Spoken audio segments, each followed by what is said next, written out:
Welcome to 360 Tamil. இன்னைக்கு இந்த வீடியோல நம்ம எந்த படத்தோட எக்ஸ்பிளனேஷன் பத்தி பார்க்க போறோம்னா, ஹாலிவுட்ல 2022ல வெளியான தி பிரைஸ் ஆஃப் பெர்ஃபெக்ஷன் அப்படின்ற படத்தை பத்தி தான் பார்க்க போறோம்.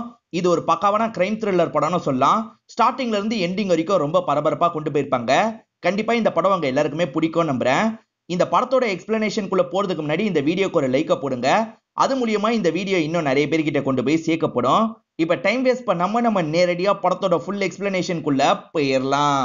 படத்தோட ஸ்டார்டிங் சீனே நைட்டு நேரம் ஒரு பொண்ணு ஓடிட்டு இருக்கிறத நமக்கு காட்டுறாங்க. கையில போன் வச்சிருக்கா. அந்த போன்ல இருந்து 911க்கு கால் பண்றா. ஒரு எமர்ஜென்சி அப்படின்ற மாதிரி சொல்றதுக்காக வரா.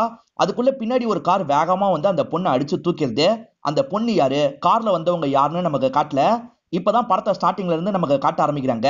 இப்ப எவான்னு ஒரு பொண்ணு நமக்கு காட்டுறாங்க. இவங்க தான் இந்த படத்தோட ஹீரோயினா இருப்பாங்க. இப்போதைக்கு காலேஜ் படிச்சு முடிக்க போறாங்க. இவங்க அப்பா இருக்காரு பாத்தீங்களா, இப்ப ரீசெண்டா தான் இறந்து போயிருக்காரு. அம்மா தான் இவங்களையும் இவங்களோட தம்பியும் நல்லபடியா பாத்துக்கிறாங்க. அம்மாவை பொறுத்த வரைக்கும் வெட்டிங் பிளானரா இருப்பாங்க. அம்மாக்கு கஷ்டத்தை குறைக்கணும்ன்ற மாதிரி இவங்க நினைக்கிறாங்க. நான் வேணா பார்ட் டைமா வேலை பார்க்கவான்னு கேக்குறாங்க. அதெல்லாம் ஒண்ணும் தேவையில்ல, நீ படிப்புலயும் ஸ்போர்ட்ஸ்லயும் மட்டும் கான்சென்ட்ரேட் பண்ணு அப்படின்ற மாதிரி அம்மா சொல்லிட்டாங்க. சரின்ற மாதிரி ஹீரோயின் ஏத்துக்கிறாங்க. இப்ப தம்பியை காட்டுறாங்க. இவர் பேரு ரயான் அப்படின்றது. அப்பா இறந்து போனதுல மன ரீதியா கொஞ்சம் பாதிக்கப்பட்டிருப்பாரு. அதுக்காக ட்ரீட்மெண்ட்லாம் எடுத்திருக்காரு. ரெகுலரா இவர் ஒரு டேப்லெட் போடணும். தம்பியை டேப்லெட்டை போட வைன்ற மாதிரி அம்மாவும் சொல்லி அனுப்பி விடுறாங்க.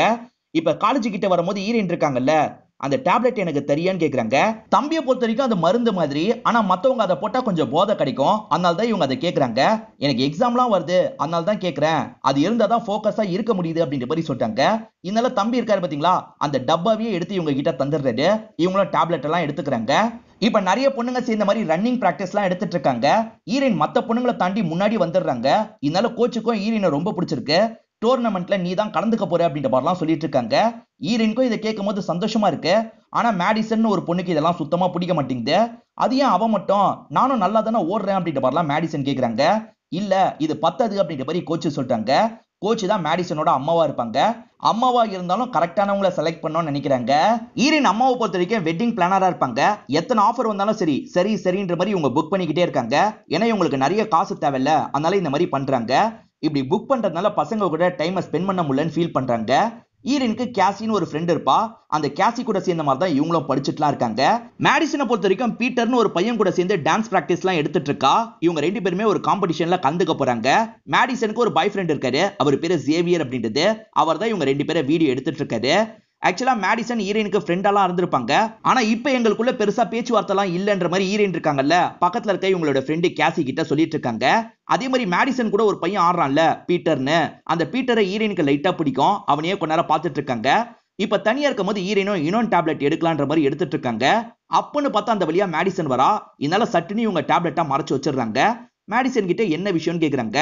எனக்கு அந்த சப்ஜெக்ட்ல ஏகப்பட்ட டவுட் இருக்கு, கொஞ்சம் கிளியர் பண்ண முடியுமா அப்படின்ற மாதிரி கேக்குறா. ஒரு காலத்துல ஃப்ரெண்ட் இல்ல, அதனால இவங்களும் வீட்டுக்கு வான்ற மாதிரி வீட்டுக்கு வர வச்சு ப்ராப்ளத்தை எல்லாம் கிளியர் பண்ணிட்டு இருக்காங்க. நீ எதுக்காக இவ்வளவு படிக்கிற அப்படின்ற மாதிரி மேடிசன் கேக்குறா. அப்பா இறந்து போனதுக்கு அப்புறம் அம்மா ஃபேமிலியை ரன் பண்றதுக்கு கஷ்டப்பட்டு இருக்காங்க பாத்தீங்களா, நான் பேக் போனா இருக்கிறதுக்காக தான் இவ்வளவு கஷ்டப்படுறேன் அப்படின்ற மாதிரிலாம் இவ சொல்லிட்டு இருக்கா. இப்ப மேடிசன் இருக்காங்கல்ல, நீ காலையில ட்ரக் எடுக்கிறத நான் பார்த்தேன், அதை எனக்கும் தர முடியுமா அப்படின்ற மாதிரி கேக்குறாங்க. இவங்க என்னென்னமோ சொல்லி சமாளிக்கலாம் பாக்குறாங்க. ஆனா மேடிசன் கண்டுபிடிச்சிட்டான்றது இவங்களுக்கு தெரிஞ்சிருது. அதனால வச்சிருக்க மாத்திரையை இவளுக்கும் தரலாம் அப்படின்ற மாதிரி எடுத்து தராங்க. அவளுமே அந்த மாத்திரையை சாப்பிடுறா. சூப்பரா இருக்கு அப்படின்ற மாதிரிலாம் சொல்லிட்டு இருக்கா. ஈரனை பொறுத்த வரைக்கும் ரன்னர்ல, அதனால பிராக்டிஸ் எல்லாம் எடுத்துட்டு இருக்காங்க. அப்ப மேடிசனும் இன்னும் அந்த மாத்திரை எல்லாம் வேணும், நாளைக்கு எடுத்துட்டு வரியா அப்படின்ற மாதிரி கேக்குறா. ஆனா இவங்க பெருசா அந்த மெசேஜை கண்டுக்க மாட்டாங்க. இவங்க ரன்னிங் ஓடிட்டு இருக்கும் போது இவங்களை ஒரு கார் ஃபாலோ பண்ணுது. அது இடிக்கிற மாதிரிலாம் வருது. இவங்களும் செம்மையா பயப்படுறாங்க. இப்ப ரன்னிங் எல்லாம் முடிச்சுட்டு இவங்களும் வேகமா வீட்டுக்கு வந்துடுறாங்க. வீட்டுக்கு வரும்போது கொஞ்சம் பதட்டமா இருப்பாங்க. அம்மாவும் என்னாச்சு ஏதாச்சுன்னு கேக்குறாங்க. கார் துரத்துனதை பத்தி சொன்னா அம்மா அப்செட் ஆயிடுவாங்கல்ல, அதனால அந்த விஷயத்தை மறைச்சிடுறாங்க. திரும்பி மேடிசன் எனக்கு மாத்திரை வேணும் அப்படின்ற மாதிரிலாம் கேட்டுட்டு இருக்கா. இதெல்லாம் இவங்க பெருசா கண்டுக்க மாட்டாங்க. அப்பதான் இவங்களுக்கு பீட்டர் கிட்ட இருந்து வீடியோ கால் வருது. இவங்களுக்கு பீட்டரை பிடிக்கும், அதனால வீடியோ கால்ல அவர்கிட்ட பேச ஆரம்பிக்கிறாங்க. அவர் என்ன சொல்றாருன்னா, நாளைக்கு காலேஜுக்கு சீக்கிரமா வந்துரு, கேம்பஸ்க்கு பக்கத்துல ஒரு இடம் இருக்குல்ல, அந்த இடத்துல நம்ம பேசி டைமை ஸ்பெண்ட் பண்ணலாம்னு சொல்லிட்டாரு. இவங்களும் சந்தோஷமா சரின்ற மாதிரி ஏத்துக்கிறாங்க. இப்ப பேசி முடிச்சவரு ஓகே தானே அப்படின்ற மாதிரி பக்கத்துல பார்த்து கேக்குறாரு. பார்த்தா மேடிசன் தான் இவருக்கு பக்கத்துல படுத்திருக்காங்க. ஈரனை காலி பண்றதுக்கு மேடிசன் ஏதோ ஒரு பிளான் போடுறாங்க போல. காலையில அவங்க எல்லாம் டான்ஸ் ஆடிட்டு இருக்காங்க. அந்த இடத்துக்கு வந்து ஈரனோ பேசுறாங்க. அப்ப எல்லாரும் முன்னாடியே மேடிசன் இருக்காங்கல்ல, இவங்க கிட்ட டேப்லெட் இருக்குன்னு சொல்லிட்டாங்க. அதனால எல்லாருமே இவங்க கிட்ட டேப்லெட் எல்லாம் கேக்குறாங்க. சரி தருவோன்ற மாதிரி ஈரனும் எல்லாருக்கும் டேப்லெட் எல்லாம் தந்துடுறாங்க. இப்ப எல்லாருமே அந்த டேப்லெட் எடுத்து ஜாலியா இந்த இடத்துல டான்ஸ் எல்லாம் பண்ணிட்டு இருக்காங்க. பையன் இன்னமும் டிப்ரெஷன்ல இருக்க மாதிரியே அம்மாக்கு தோணுது. நீ ரெகுலரா அந்த டேப்லெட்டை எடுக்க தானே செய்யறேன்னு கேக்குறாங்க. அதெல்லாம் எடுக்கதாமா செய்யறேன் அப்படின்ற மாதிரி பையன் சொல்லிட்டாரு. என்கிட்ட பொய் சொல்லாத அப்படின்ற மாதிரிலாம் அம்மா விசாரிக்க ஆரம்பிக்கிறாங்க. இதனால டென்ஷன் ஆன பையன் இருக்காரு பாத்தீங்களா, நான் சொல்றதை நீங்க நம்பவே மாட்டீங்களே அப்படின்ற மாதிரி எந்திரிச்சு போயிடுறாரு. இதனால பொண்ணு இருக்காங்கல்ல, கவலைப்படாதீங்கம்மா நான் அவங்கிட்ட பேசுறேன் அப்படின்ற மாதிரி பின்னாடியே போறாங்க. நீ ஓகே தானே அப்படின்ற மாதிரி தம்பி கிட்ட கேக்குறாங்க. நான் ஓகே தான், திரும்ப திரும்ப என்ன கேட்கறதுனால தான் டென்ஷன் ஆகுது அப்படின்ற மாதிரி இவனும் சொல்றான். இப்ப இவங்க இருக்காங்கல்ல, எனக்கு இன்னும் டேப்லெட் தேவை, உன்கிட்ட இருக்கான்ற மாதிரி கேக்குறாங்க. 2 நாளைக்கு முன்னாடி தானே அவ்வளவு டேப்லெட் தந்தேன், அதுக்குள்ள அதெல்லாம் காலி பண்ணிட்டியா, என்கிட்ட டேப்லெட்லாம் கிடையாது அப்படின்ற மாதிரி இவனும் வேற ரூமுக்கு கிளம்பி போயிடுறான். இவன் பொய் சொல்லியிருக்க கூட வாய்ப்பு இருக்குன்ற மாதிரி இவங்க யோசிக்கிறாங்க. தேடி பார்ப்போம் அப்படின்ற மாதிரி வேகமா தம்பி ரூம்ல தேடிட்டு இருக்காங்க. இவங்க தேடிட்டு இருக்கும் போதே அம்மா இந்த இடத்துக்கு வந்துடுறாங்க. என்ன தேடிட்டு இருக்கேன்னு கேக்குறாங்க. அது ஒண்ணும் இல்லம்மா, சார்ஜர் தான் தேடிட்டு இருக்கேன், அவனை நினைச்சு நீங்க கவலைப்படாதீங்க, அவன் நல்லபடியா தான் இருக்கான்ற மாதிரி சொல்றாங்க. இதனால அம்மாவும் சரி நான் வேலைக்கு போகணும் அப்படின்ற மாதிரி இங்க இருந்து கிளம்பிடுறாங்க. ஈரினுக்கு கேசின்னு ஒரு ஃப்ரெண்ட் இருக்கிறதா சொன்னா பாத்தீங்களா, அவங்க ஒரு ஸ்டோர்ல தான் வேலை பாக்குறாங்க. இவங்க நினைச்சா அந்த டேப்லெட்டை ஏற்பாடு பண்ண முடியும். இப்ப ஈரின் இருக்காங்கல்ல, அவங்க டேப்லெட்லாம் ரெகுலரா கேக்குறாங்க, நிறைய காசு தரதா சொல்றாங்க, உன்னால ஏற்பாடு பண்ண முடியுமா அப்படின்ற மாதிரி கேக்குறாங்க. காசு வரோன்றதுனால கேசியும் சரின்ற மாதிரி ஏத்துக்கிறாங்க. இப்ப ஈரின் இருக்காங்கல்ல, மேடிசன் கிட்ட அதுக்கான காசை கேக்குறாங்க. மேடிசனும் இவங்க கிட்ட காசெல்லாம் தந்து வாங்க சொல்றாங்க. கொஞ்ச நேரத்துல கேசி இந்த இடத்துக்கு வந்துடுறா. நீ கேட்ட மாதிரியே டேப்லெட் இருக்கு அப்படின்ற மாதிரி தரா. இவங்களும் காசை கொடுத்து டேப்லெட்டை வாங்குறாங்க. இவங்க 2 பேரும் இந்த மாதிரி கை மாத்திக்கிறாங்க பாத்தீங்களா. இந்த விஷயத்தெல்லாம் மேடிசன் அவங்களுக்கு தெரியாம வீடியோ மாதிரி எடுத்துட்டு இருக்கா. பின்னாடி தேவைப்படுறதுக்காக தான் இந்த விஷயத்தெல்லாம் பண்ணிட்டு இருக்கா. இப்பதான் ரயான் இருக்காரு பாத்தீங்களா, இவங்க எல்லாருமே சேர்ந்து பேசிட்டு இருக்கிறத கவனிக்கிறாரு. ஆக்சுவலா மேடிசன் கேங்கே கொஞ்சம் மோசமான கேங்கு தான். அந்த கேங்கு கூட அக்காக்கு என்ன பேச்சு அப்படின்ற மாதிரிலாம் யோசிக்கிறாரு. இப்ப வேலை பார்த்துட்டு இருக்க அம்மாவை நமக்கு காட்டுறாங்க. உடனே கிளம்பி ஸ்கூலுக்கு வாங்க அப்படின்ற மாதிரி கூப்பிடுறாங்க. ஆக்சுவலா இந்த ரயான் இருக்காரு பாத்தீங்களா, ஒரு பையன் கிண்டல் பண்ணதுனால கோவப்பட்டு அடிச்சிருக்காரு. டேப்லெட் எடுக்கிறேன் நீ என்கிட்ட போய் தான் சொல்ற, அதனால தான் இந்த மாதிரிலாம் தொடர்ச்சியா பிரச்சனை பண்ற, இதுக்கப்புறம் என் கண் முன்னாடி தான் நீ டேப்லெட் எடுக்கணும் அப்படின்ற மாதிரி அம்மா சொல்றாங்க. இவங்க கண் முன்னாடியே எடுக்கலாம் சொல்றாங்க. இவரை இவங்க கண் முன்னாடி டேப்லெட்லாம் போட்டுறாரு. இவங்க 2 பேர் பேசிட்டு இருக்கிறத மேல இருந்து ஈரின் கவனிக்கிறாங்க. ஈரின் போக்கஸா இருக்கணும்ன்றதுக்காக தான் அடிக்கடி இந்த டேப்லெட் எடுத்துட்டு இருக்காங்க. ஆனா இந்த டேப்லெட் கொஞ்சம் கொஞ்சமா இவங்களை வீக்லாம் ஆக்குது. எப்பவுமே ரன்னிங்ல ரொம்ப முன்னாடி வந்துருவாங்க. ஆனா இப்ப மேடிசனை விட கொஞ்சம் தான் முன்னாடி வந்திருக்காங்க. இதனால மேடிசன் இருக்கா பாத்தீங்களா, இந்த வாட்டி எனக்கு சான்ஸ் தாங்கன்ற மாதிரிலாம் அம்மா கிட்ட கேட்டுட்டு இருக்கா. ஆனா அம்மா இருக்காங்கல்ல, இப்பயும் ஈரினை தான் செலக்ட் பண்றாங்க. செலக்ட் ஆகுறவங்களுக்கு ஸ்காலர்ஷிப்லாம் கிடைக்கும், அதனால தான் பொண்ணு அம்மா கிட்ட இவ்வளவு கேக்குறா. அம்மா இருக்காங்கல்ல, உனக்கு ஸ்காலர்ஷிப் வேணும்னு நினைச்சேன்னு வச்சுக்கோ, நல்லா பிராக்டிஸ் பண்ணு, அப்பதான் நீ செலக்ட் ஆக முடியும்னு சொல்றாங்க. இவங்க கிட்ட பேசுறது வேஸ்ட் அப்படின்ற மாதிரி மேடிசனும் இங்க இருந்து கிளம்புறா. அப்படி கிளம்பிட்டு இருக்கும் போதுதான் வழியில ஈரைனை கவனிக்கிறா. ஜேவியர் வீட்ல பார்ட்டி இருக்கு, வந்துரு அப்படின்ற மாதிரி சொல்றா. இல்ல எனக்கு படிக்கிறதுக்கு நிறைய பேலன்ஸ் இருக்கு, என்னால வர முடியாதுன்னு ஈரைன்னு சொல்றாங்க. சரி ஓகேன்ற மாதிரி மேடிசனும் கிளம்பிடுறா. இவங்களும் போக்கஸோட படிக்கணும் அப்படின்ற மாதிரி படிக்க ட்ரை பண்றாங்க. இப்ப டேப்லெட் இல்லாம இவங்களால படிக்கவே முடியல. இவங்களும் டேப்லெட்லாம் போட்டு இந்த இடத்துல படிச்சுட்டு இருக்காங்க. அப்பதான் அம்மா பேசுறதுக்காக வந்திருக்காங்க. நைட்டு நேரம் அம்மா கிளம்பணும் போல, அதுக்கு முன்னாடி பொண்ணு கிட்ட சொல்லிட்டு போறதுக்காக தான் வந்திருக்காங்க. பொண்ணு எதையோ நினைச்சு சோகமா இருக்கிறது அம்மாக்கு புரியுது. என்ன விஷயம் அப்படின்ற மாதிரி கேக்குறாங்க. பொண்ணோட பிரச்சனை என்னன்னு பாத்தீங்கன்னா, படிப்புலயும் ஸ்போர்ட்ஸ்லயும் நல்லா கான்சென்ட்ரேட் பண்ணும், அதுக்காக இவ ட்ரக் எல்லாம் எடுக்க ஆரம்பிச்சிட்டால, அதை பத்தி அம்மா கிட்ட சொல்லிடலாம்னு நினைக்கிறா. இவ சொல்லலாம்னு நினைக்கும் போது கரெக்டா அம்மாக்கு போன் கால் வருது. வேலையில இருந்து தான் கால் பண்ணிருக்காங்க. இதனால அம்மா இருக்காங்கல்ல, தம்பியை பாத்துக்கோன்ற மாதிரி இங்க இருந்து கிளம்பிடுறாங்க. இவளுக்கு படிக்கிற மூடி இல்ல, அதனால அந்த பார்ட்டிக்காவது போலான்ற மாதிரி யோசிக்கிறா. இப்ப தம்பி கிட்ட வெளியே போக போறோம்னு சொல்றாங்க. ஆனா எங்கன்றத சொல்ல மாட்டாங்க. இந்த நேரத்துல போக போறியான்ற மாதிரி தம்பி கேக்குறாரு. இவங்க என்ன சொல்றாங்கன்னா, அம்மா எப்ப கால் பண்ணாலும் சரி நான் வீட்டுல இருக்கன்ற மாதிரியே மெயின்டைன் பண்ணு, நான் காலையிலக்குள்ள வந்துடுறேன் அப்படின்ற மாதிரி வேகமா இங்க இருந்து கிளம்பிடுறாங்க. அந்த பார்ட்டிக்கு பீட்டரும் வந்திருக்காரு. இவங்களும் ஜாலியா பீட்டர் கூட பேசிட்டு இருக்காங்க. இவங்க 4 பேருமே சேர்ந்த மாதிரி அங்க இருக்க சரக்கெல்லாம் அடிச்சிட்டு இருக்காங்க. அப்ப மேடிசன், இப்ப மாத்திரை கிடைச்சா நல்லா இருக்கும், நீ கேசிக்கு கால் பண்ணி மாத்திரை எடுத்துட்டு வந்து தர சொல்லு அப்படின்ற மாதிரி ஈரினை பார்த்து சொல்றாங்க. என்ன பார்த்தா உனக்கு எப்படி தெரியுது, உனக்கு அந்த மாத்திரை வேணும்னா நீயே கால் பண்ணி கேட்டுக்கோ அப்படின்ற மாதிரி ஈரின் சொல்றாங்க. இப்ப மேடிசன் இருக்கா பாத்தீங்களா, எடுத்த வீடியோவை இவங்க கிட்ட காட்டுறா. இத பாக்குற ஈரினோ செம்மையா பயப்பட ஆரம்பிக்கிறாங்க. இத வச்சு நான் உன்னை மிரட்டலாம் செய்யல, நீ கேட்டாதான் அவ தருவா, அதனால தான் உன்னை கேட்க சொல்லி சொல்றேன் அப்படின்ற மாதிரி சொல்றா. இவ இன்டைரக்டா மிரட்ட தான் செய்யறான்றது ஈரினுக்கு புரிஞ்சிருது. இப்ப ஈரின் என்ன பண்றாங்கன்னா, கேசிக்கு கால் பண்ணி பேச ஆரம்பிக்கிறாங்க. டேப்லெட் வேணும்னு கேக்குறாங்க. என்ன அடிக்கடி கேக்குற, என்னால முடியாதுன்ற மாதிரி கேசியும் பயப்படுறா. ஆனா இவங்க இருக்காங்கல்ல, அவ வீடியோ எடுத்து வச்சிருக்கா, அதனால எடுத்துட்டு வா அப்படின்ற மாதிரி சொல்லிட்டாங்க. இது வீடியோ எடுத்திருக்காளா அப்படின்ற மாதிரி கேசியும் பயப்படுறா. சரி எடுத்துட்டு வந்து தரேன் அப்படின்ற மாதிரிலாம் சொல்றா. அப்படியே கட் பண்ணி மறுநாள் காலையில ஈரின் அம்மா வேலை பார்த்துட்டு இருக்கிறத நமக்கு காட்டுறாங்க. அப்பதான் போலீஸ் கிட்ட இருந்து கால் வருது. உங்க பொண்ணுக்கு ஆக்சிடென்ட் ஆயிருக்கு, கிளம்பி வாங்கன்ற மாதிரி சொல்றாங்க. இவங்களும் பதட்டமா அந்த ஹாஸ்பிட்டலுக்கு வந்து அந்த பொண்ணை பாக்குறாங்க. பார்த்தா அது இவங்களோட பொண்ணா இருக்க மாட்டா, இது ஏன் பொண்ணு இல்லைன்னு சொல்லிட்டாங்க. இப்பதான் நம்பர் மூலியமா நாங்களும் கன்ஃபார்ம் பண்ணோம், ஆனா உங்க பொண்ணு நம்பர்ல இருந்து தான் இந்த பொண்ணு கால் பண்ணிருக்கா, எமர்ஜென்சிக்கு கால் பண்ணிருக்கா, எதுவுமே பேசல, அதுக்குள்ள ஆக்சிடென்ட் ஆயிருக்கு அப்படின்ற மாதிரிலாம் போலீஸ் புரிய வச்சிட்டு இருக்காங்க.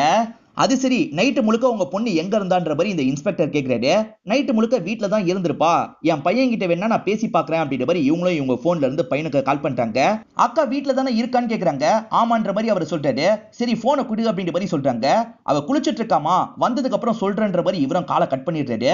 இப்போ உடனே அக்காவோட நம்பருக்கு மெசேஜ் பண்றாரு. அம்மா உன்னை கேட்டு கால் பண்ணாங்க, சீக்கிரமா வீட்டுக்கு வான்ற மாதிரி சொல்றாரு. இதனால இவங்களுமே ஷாக் ஆயிடுறாங்க. அப்ப நம்மளை ஏமாத்தி வெளியே தான் போயிருக்கா போல அப்படின்ற மாதிரி வீட்டுக்கு வேகமா கிளம்பி வந்துடுறாங்க. அவ வீட்டுல இல்லாமையே இருக்கா, நான் போய் சொல்றேன் அப்படின்ற மாதிரி அம்மா கோவப்படுறாங்க. நடந்த விஷயத்தெல்லாம் இவருக்கு புரிய வச்சிடுறாங்க. அவ எங்க போறதா சொன்னான்ற மாதிரி கேக்குறாங்க. ஃப்ரெண்டு வீட்டுக்கு போறதா சொன்னா, எந்த ஃப்ரெண்டுன்னு சொல்ல அப்படின்ற மாதிரி சொல்லிட்டாரு. அம்மா இருக்காங்க பாத்தீங்களா, ஈரனுக்கு தெரிஞ்ச ஒவ்வொரு ஃப்ரெண்டுக்கும் கால் பண்ணி பேசுறாங்க. இங்க வரலன்னு எல்லாருமே சொல்றாங்க. அப்ப பொண்ணு எங்க தான் போயிருப்பா அப்படின்ற மாதிரி இவங்க யோசிச்சுட்டு இருக்காங்க. அப்ப போலீஸ் இருக்காரு பாத்தீங்களா, பொண்ணு நம்பருக்கு கால் பண்ணி பேசுறாரு. என்ன நடந்தது மேடம், பொண்ணு வீட்டுல இருக்காளான்ற மாதிரி கேக்குறாரு. வீட்டுல இல்ல, ஆனா பக்கத்துல தான் எங்கேயாவது போயிருப்பா, சீக்கிரமா வந்துருவா அப்படின்ற மாதிரி இப்பயும் பொண்ணுக்கு சப்போர்ட் பண்ணி பேசிட்டு இருக்காங்க. அம்மாவும் ஈரனோட ரூமை செக் பண்ணிட்டு இருக்காங்க. அப்பதான் பையனோட டேப்லெட் பொண்ணு ரூம்ல இருக்கிறது தெரிய வருது. இந்த டேப்லெட் எப்படி அவ ரூமுக்கு போச்சு, என்கிட்ட எல்லாத்தையும் ஒழுங்கா சொல்லு அப்படின்ற மாதிரி பையன் கிட்ட கேக்குறாங்க. அடிக்கடி என்கிட்ட டேப்லெட் வாங்கி அவ யூஸ் பண்ணுவாமா அப்படின்ற மாதிரி இவரும் சொல்றாரு. அதே மாதிரி முன்னெல்லாம் மேடிசன் கூட பழகவே மாட்டா, இப்ப சமீப காலமா மேடிசன் ஃப்ரெண்ட்ஸ் கூட தான் பழகிட்டு இருந்தா அப்படின்ற மாதிரி சொல்றாரு. இதை கேட்கிற இவங்களுக்கும் மேடிசனை போய் பார்த்தா என்னன்னு தோணுது. நேரா மேடிசனை பார்க்கறதுக்காக வீட்டுக்கு வராங்க. வீட்டுல அம்மா மட்டும்தான் இருக்காங்க. உங்க பொண்ணு எங்க இருக்கா, என் பொண்ணும் உங்க பொண்ணும் சேர்ந்த மாதிரி ட்ரக் எல்லாம் எடுக்கிறாங்க போல அப்படின்ற மாதிரி ஈரின் அம்மா சொல்றாங்க. என்ன சொல்றீங்க, ஸ்காலர்ஷிப்பே கேன்சல் ஆயிடும் அப்படின்ற மாதிரி கோச்சும் இந்த இடத்துல ஷாக் ஆயிட்டு இருக்காங்க. என் பொண்ணு சேவியர் வீட்டுக்கு கிளம்பி போறதா தான் சொல்லிட்டு போனா, அதே மாதிரி பீட்டரும் அவளும் சேர்ந்த மாதிரி இன்னைக்கு ஒரு டான்ஸ் காம்படிஷனுக்கு போனோம், இனி இடத்துக்கு கிளம்பி போயிருப்பாங்க அப்படின்ற மாதிரிலாம் கோச்சு சொல்லிட்டு இருக்காங்க. ஈரின் அம்மாவும் சேவியரோட அட்ரஸ் எல்லாம் கேட்டு வாங்கிக்கிறாங்க. அவர் வீட்டுக்கு போய் பார்க்கணும் அப்படின்ற மாதிரி கிளம்பி வீட்டுக்கு வந்துடுறாங்க. அவர் பெரிய பணக்காரரு, பெரிய வீட்டுல தான் இருக்காரு. இவங்களோட பொண்ணை பத்தி கேக்குறாங்க. பொண்ணு இங்க வந்ததை நமக்கு காமிச்சாங்கல்ல, ஆனா ஜேவியர் என்ன சொல்றாருன்னா இங்கெல்லாம் அவ வரல அப்படின்ற மாதிரி சொல்றாரு. சரி மேடிசன் பீட்டர் இருக்காங்களா, அவங்க கிட்ட பேசணும் அப்படின்ற மாதிரி அம்மா சொல்றாங்க. அவங்க டான்ஸ் காம்படிஷனுக்கு கிளம்பி போயிட்டாங்கன்ற மாதிரி இவர் சொல்றாரு. இதனால அம்மாவோ சரின்ற மாதிரி இங்க இருந்து கார் எடுத்துட்டு கிளம்புறாங்க. இப்ப ஜேவியர் வீட்டுக்குள்ள வரும்போது மேடிசனும் பீட்டரும் சேர்ந்த மாதிரி எதிர வராங்க. அவங்க என்ன கேட்டாங்க அப்படின்ற மாதிரிலாம் இவர்கிட்ட கேட்டு தெரிஞ்சுக்க ஆரம்பிக்கிறாங்க. இவங்க 3 பேர் சேர்ந்து ஏதோ ஒரு தப்பு பண்ணிருக்காங்க போல. இவங்க 3 பேருமே ரொம்ப பதட்டமா இருக்காங்க. இதுக்கப்புறம் என்ன பண்றது அப்படின்ற மாதிரிலாம் இவங்க டிஸ்கஸ் பண்ணிட்டு இருக்காங்க. அம்மாக்கும் சேவியர் மேல டவுட் வந்திருக்கும். காரை கொஞ்சம் தள்ளி நிறுத்திடுறாங்க. நடந்தே வீட்டுக்கிட்ட வருவோன்ற மாதிரி வராங்க. இப்ப பின்டோர் வழியா உள்ள நுழைஞ்சிடலாம் அப்படின்ற மாதிரிலாம் நினைக்கிறாங்க. அவங்க உள்ள நுழையிற சவுண்ட் கேட்டு இவங்க 2 பேர் இருக்காங்கல்ல, வேகமா ஒரு ரூமுக்கு போய் கதவெல்லாம் லாக் பண்ணிக்கிறாங்க. அம்மா வரும்போது சேவியர் மட்டும் தான் அந்த இடத்துல உட்காந்து இருக்காரு. ஆன்ட்டி நீங்க என்ன பண்றீங்க, முதல்ல கிளம்புங்க அப்படின்ற மாதிரிலாம் இவர் சொல்லிட்டாரு. நீ எதையாவது மறைக்கிறேன்னா இப்பயே சொல்லிருப்பா, தேவையில்லாத பிரச்சனை எல்லாம் வேணான்ற மாதிரி சொல்லிட்டாங்க. நான் எதுக்காக மறைக்க போறேன், நான் எதையும் மறைக்கல, நீங்க முதல்ல போங்கன்ற மாதிரி அனுப்பி விட்டுறாரு. அம்மா கிளம்பிட்டாங்கன்னு தெரிஞ்சோனதான் இவங்க 2 பேருமே அந்த ரூமை விட்டு வெளியே வராங்க. இவங்க ஒரு ரூமை விட்டு வெளியே போறாங்க பாத்தீங்களா, அந்த ரூம்ல தான் ஈரின் இறந்து கிடக்குற மாதிரி நமக்கு காட்டுறாங்க. ஈரின் மிஸ் ஆகுறாங்கல்ல, அதனால போலீஸும் ஒவ்வொரு இடமா செக் பண்ணி பார்த்துட்டு இருக்காங்க. பொண்ணு இன்னும் கிடைக்கலன்னு தெரிஞ்சோன்னா அம்மாவும் பயங்கரமா இந்த இடத்துல ஃபீல் பண்ணிட்டு இருக்காங்க. இப்ப ஹாஸ்பிட்டல்ல இருக்க பொண்ணை பாக்குறதுக்காக பையன் வந்திருக்காரு. பார்த்த பையன் இருக்காரு பாத்தீங்களா, இவ பேரு கேசி, அக்காவோட ஃப்ரெண்டு தான் அப்படின்ற மாதிரிலாம் சொல்லிட்டாரு. இப்பதான் இன்ஸ்பெக்டரும் இந்த இடத்துக்கு வராரு. நாங்களும் இப்பதான் கன்ஃபார்ம் பண்ணோம், அவ பார்ட் டைமா வேலை பார்க்குற கடையில பர்மிஷன் கேட்டு கிளம்பி இருக்கா, கொஞ்ச நேரத்துல போலீஸ்க்கு கால் பண்ணிருக்கா, அதுக்கப்புறம் தான் இந்த ஆக்சிடென்ட் ஆயிருக்கு, எப்படி இது நடந்ததுன்னு தெரியல அப்படின்ற மாதிரிலாம் சொல்லிட்டு இருக்காரு. நைட்டு முழுக்க ஹாஸ்பிட்டல்ல இருந்துட்டு பையன் கூட காலையில் தான் அம்மாவும் வீட்டுக்கு வராங்க. வீட்டு வாசல்ல மீடியாக்கள்லாம் மொத்தமா நிக்கிறாங்க. உங்க பொண்ணு காணாம போயிருக்கிறதா சொல்லப்படுது, உங்க பொண்ணு உயிரோட இருப்பாங்கன்னு நினைக்கிறீங்களா அப்படின்ற மாதிரி கேக்குறாங்க. நிச்சயமா என்னோட பொண்ணு உயிரோட தான் இருப்பா, எனக்கு கிடைப்பான்ற மாதிரி சொல்லிட்டாங்க.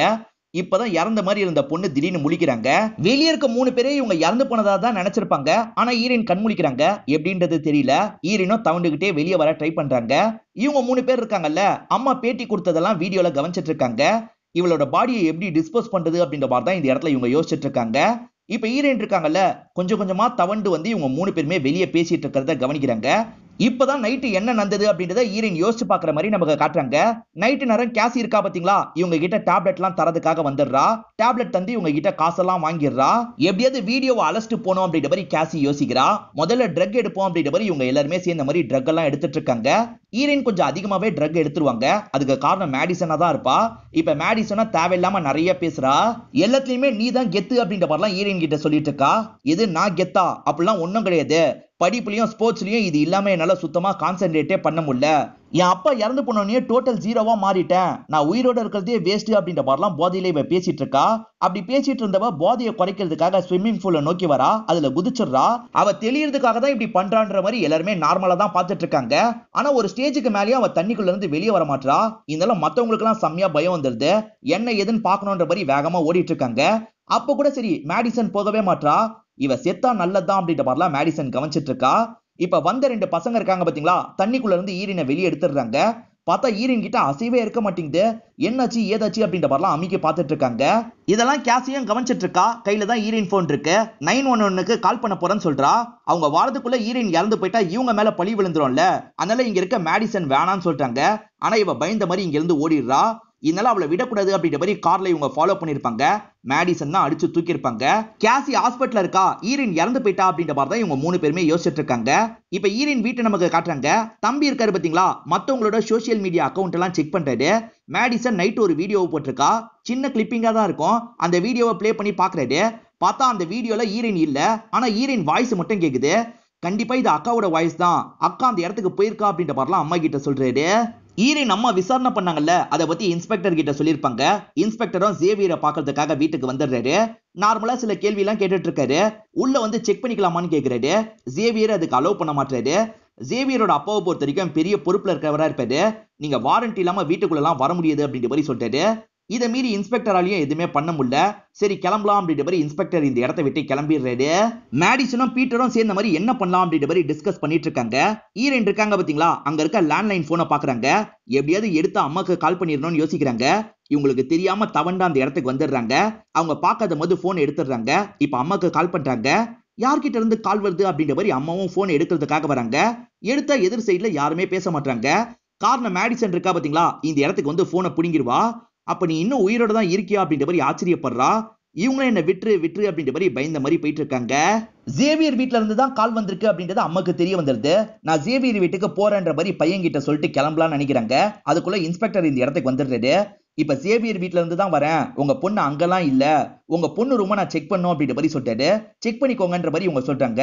உங்க பொண்ணு போனையும் தாங்கன்ற மாதிரி வாங்கி வச்சுக்கிறாரு. இன்னும் பாஸ்வேர்டு இல்லாததுனால ஓபன் பண்ண முடியல. இப்ப ஈரினை சேர்ல லாக் பண்ணி வச்சிடுறாங்க. ஈரின் உயிரோட இருக்கிறதுனால இவங்க 3 பேருமே கொஞ்சம் ரிலாக்ஸ் ஆகுறாங்க. இதுக்கப்புறம் என்ன பண்றது அப்படின்ற மாதிரிலாம் பயங்கரமா யோசிச்சுட்டு இருக்காங்க. ஜேவியர் அவங்க 2 பேருக்கு தெரியாம தள்ளி வந்துட்டாரு. இப்ப அப்பாக்கு கால் பண்ணி இந்த விஷயத்தெல்லாம் சொல்லிட்டு இருக்காரு. எனக்கு எந்த பிரச்சனையும் வராதுலப்பா அப்படின்ற மாதிரிலாம் கேட்டுட்டு இருக்காரு. இவர் பேசிட்டு இருக்கிறத இவங்க 2 பேர் கவனிச்சிடுறாங்க. அட பாவி, நீ மட்டும் தப்பிக்க முடிவு பண்ணிருக்கியா அப்படின்ற மாதிரிலாம் கேட்டுட்டு இருக்காங்க. அப்பதான் ஈரின் கத்துற மாதிரி சவுண்ட் கேக்குது. நீ போய் பாருன்ற மாதிரி பீட்டர் அனுப்புறாங்க. மேடிசனும் பீட்டரும் டான்ஸ் காம்படிஷனுக்காக கிளம்பி போயிருக்கிறதா சொன்னாங்க பாத்தீங்களா. இப்ப தம்பி அதை செக் பண்ணி பாக்குறாரு. அவங்க கிட்ட விசாரிக்கும் போது அவங்க காம்படிஷனுக்கே வரலன்றது தம்பிக்கு தெரிய வருது. இப்ப பீட்டர் இருக்காரு பாத்தீங்களா, இவங்களோட வாய்க்கட்டெல்லாம் கழட்டிடுறாரு. என்ன பண்ணிட்டு இருக்கீங்க, என்ன விடுங்க அப்படின்ற மாதிரிலாம் ஈரின் கேக்குறாங்க. மேடிசன் தான் தேவையில்லாம பிரச்சனை பண்ணிட்டா, கேசி ஓடுனால அவளை கார்ல இடிச்சு தூக்கிட்டா அப்படின்ற மாதிரிலாம் சொல்றாரு. இந்த மாதிரி இவங்க 2 பேர் பேசிட்டு இருக்கும் போது கரெக்டா மேடிசன் வந்துடுறாங்க. ஓஹோ, இப்ப தப்பெல்லாம் நான் பண்ண மாதிரி கொண்டு வந்துட்டீங்களா, இதை நம்ம 3 பேர் சேர்ந்து தான் பண்ணோம், நம்ம 3 பேர் சேர்ந்து தான் முடிக்கணும் அப்படின்ற மாதிரி மேடிசன் பேசுறா. பீட்டர் என்ன சொல்றாருன்னா, உன் தனிப்பட்ட விருப்பத்துக்காக தான் நீ இந்த மாதிரிலாம் பண்ணிட்டு இருக்க, இப்ப கூட ஒன்னும் கெட்டு போல, இவளை ரிலீஸ் பண்ணிடுவோம் அப்படின்ற மாதிரிலாம் சொல்லிட்டு இருக்காரு. இவன் சொல்றதும் சரிதான், நான் வெளியே யார்கிட்டயும் சொல்ல மாட்டேன் விட்டுன்ற மாதிரி ஈரின் கேக்குறாங்க. அப்பயும் மேடிசன் ஏத்துக்க மாட்டா. இவங்களாம் பேசிட்டு இருக்கும் போது ஈரின் இருக்காங்கல்ல, அந்த கட்டை கட்டிட்டு வேகமா இங்க இருந்து ஓடுறாங்க. இவங்களும் விடக்கூடாது அப்படின்ற மாதிரி ஈரினை லாக் பண்ணிட்டு இருக்காங்க. எல்லாருமே லாக் பண்ண மட்டும் தான் ட்ரை பண்றாங்க. ஆனா மேடிசன் இருக்கா பாத்தீங்களா, ஒரு கட்டியை வச்சு மண்டிலேயே ஒரு போடு போட்டுறா. இதனால ஈரின் பிளாட் ஆன மாதிரி கீழே விழுந்துடுறாங்க. போலீஸும் ஈரினோட ரூம் எல்லாம் செக் பண்ணிட்டு இருக்காரு. அம்மாவும் அவர் செக் பண்ணிட்டு இருக்கிறத கவனிச்சிட்டு இருக்காங்க. அப்பதான் அம்மா அங்க இருக்கிற ஒரு மெடலை பாக்குறாங்க. அந்த மெடல்ல ஒரு நம்பர் இருக்கு. பொண்ணு இதை தான் பாஸ்வேர்டா வச்சிருக்க வாய்ப்பு இருக்குன்ற மாதிரி உங்களுக்கு தோணுது. இவங்களும் பொண்ணோட போனை போலீஸ்க்கு தெரியாம எடுத்துடுறாங்க. இப்போ ஓபன் பண்ணி பாக்குறாங்க. அப்பதான் பொண்ணு சாட் பண்ணதெல்லாம் தெரிய வருது. பொண்ணு ஜேவியர் வீட்டுக்கு தான் போயிருக்கான்றது இப்பதான் உங்களுக்கு தெளிவா தெரியுது. இப்ப பையன் கிட்ட சொல்லலான்னு பாக்குறாங்க. பார்த்தா பையன் இல்ல, பையனும் அங்கதான் போயிருக்காரு அப்படின்றது அம்மாக்கு தெரிய வந்துருது. பையன் இருக்காரு பாத்தீங்களா, சைக்கிள்லயே அந்த இடத்துக்கு வந்துடுறாரு. ரயன் வீட்டுக்குள்ள போலான்னு நினைக்கும் போது தான் கராஜோட டோர் ஓபன் ஆகுது. ஜேவியரும் மேடிசனும் தான் கார்ல உட்காந்து இருக்காங்க. நிறுத்துங்க அப்படின்ற மாதிரி இவர் சொல்லிட்டு இருக்காரு.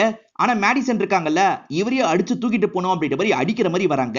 அதுக்குள்ள நல்ல வேலையா ரயான் அம்மா வந்து இந்த இடத்துல ரயானை சேவ் பண்ணிடுறாங்க. இப்பதான் காயப்பட்ட மாதிரி பீட்டரும் உள்ள இருந்து வராரு. ஈரின கார்ல தான் கூட்டு போயிருக்காங்க அப்படின்ற மாதிரி சொல்லிட்டாரு. உடனே அந்த காரை ஃபாலோ பண்ணுன்ற மாதிரி அம்மா முடிவு பண்றாங்க. அம்மாவும் பையனும் சேர்ந்த மாதிரி ஃபாலோ பண்ணிட்டு இருக்காங்க. இப்ப மேடிசன் கூட போயிட்டு இருக்க ஜேவியருமே ரொம்ப பயப்படுறாரு. பிரச்சனைக்கு மேல பிரச்சனை பண்ணிட்டு இருக்க, நிறுத்து அப்படின்ற மாதிரி சொல்லிட்டாரு. ஆனா மேடிசன் என்ன சொல்றாங்கன்னா என்ன வந்தாலும் சரி உன் அப்பா மூலியமா நம்ம சமாளிச்சுக்கலாம் அப்படின்ற மாதிரி சொல்லிட்டாங்க.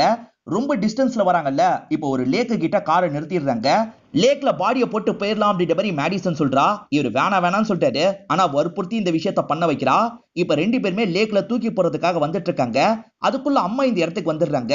நீ காரை விட்டு இறங்காது அப்படின்ற மாதிரி ரயான் கிட்ட சொல்லிட்டு இவங்க மட்டும் காரை விட்டு இறங்குறாங்க. அவசரப்பட்டு இப்படி பண்ணாத மேடிசன் அப்படின்ற மாதிரி சொல்லிட்டாங்க. இவ்வளவு வந்துட்டாங்களே அப்படின்ற மாதிரி ஷாக்கிங்கா பாத்துட்டு இருக்கா. நடந்த எல்லாமே தெரியாம நடந்ததுன்றது எனக்கு புரியுது, சொல்றதை கேளு, எதனால பேசிக்கலாம் அப்படின்ற மாதிரி அம்மா சொல்லிட்டு இருக்காங்க. அவங்க சொல்றதும் சரிதான், நிறுத்து அப்படின்ற மாதிரி ஜேவியர் சொல்லிட்டாரு. ஆனா இவ இறந்து போனாதான் இவங்களுக்கு ஸ்காலர்ஷிப் கிடைக்கும்ன்ற மாதிரிலாம் இவங்க யோசிக்கிறாங்க. இதனால சட்டுன்னு ஈரனை தண்ணிக்குள்ள தள்ளி விட்டுறாங்க.